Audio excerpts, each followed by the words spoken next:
1 Samuel 19. Michal helps David get away.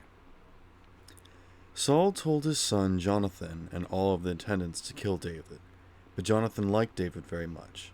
So Jonathan warned him, "My father Saul is looking for a chance to kill you. Be very careful tomorrow morning. Find a place to hide and stay there. My father and I will come and stand in the field where you are hiding. I'll speak to him about you, then I'll tell you what I found out." Jonathan told his father Saul some good things about David. He said to him, "Please don't do anything to harm David. He hasn't done anything to harm you. And what he's done has helped you a lot.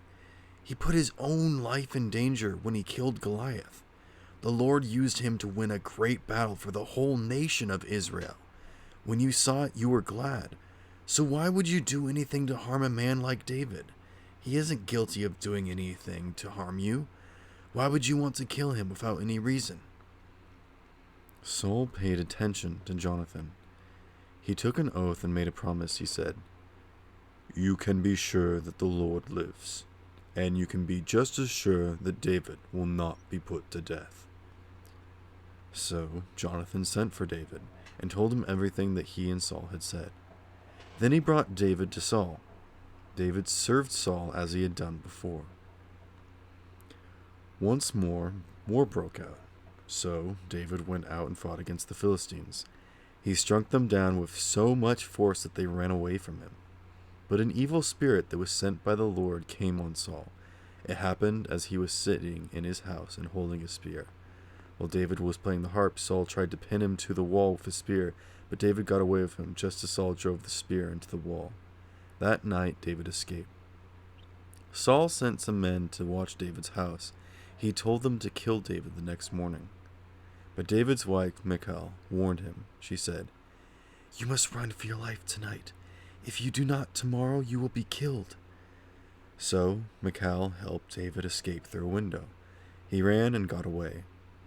Then Michal got a statue of a god. She laid it on David's bed. She covered it with clothes, and she put some goat fur at the place where David's head would have been. Saul sent the men to capture David, but Michal told him, "He's sick." Then Saul sent the men back to see David. He told them, "Bring him up here to me in his bed. Then I will kill him." But when the men entered, they found nothing but the statue in the bed. Some goat hair was at the place where David's head would have been. Saul said to Michal, "Why did you trick me like this? Why did you help my enemy escape?" Michal told him, "He said to me, 'Help me get away. If you don't, I'll kill you.'" After David had run away and escaped, he went to Samuel at Ramah. He told him everything Saul had done to him. Then David and Samuel went to Naioth and stayed there. Saul was told, "David is in Naioth at Ramah." So Saul sent some men to capture him. When they got there, they saw a group of prophets who were prophesying. Samuel was standing there as their leader. Then the Spirit of God came on Saul's men, so they also began to prophesy. Saul was told about it, so he sent some more men. They began to prophesy too. Saul sent some men a third time, and they also began to prophesy. Finally, Saul decided to go to Ramah himself.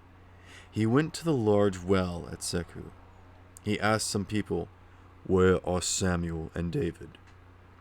"Over in Naioth at Ramah," they said. So Saul went to Naioth at Ramah. But the Spirit of God even came on him. He walked along and prophesied until he came to Naioth. There he took off his royal robes. Then he prophesied in front of Samuel. He lay there without his robes on all that day and night.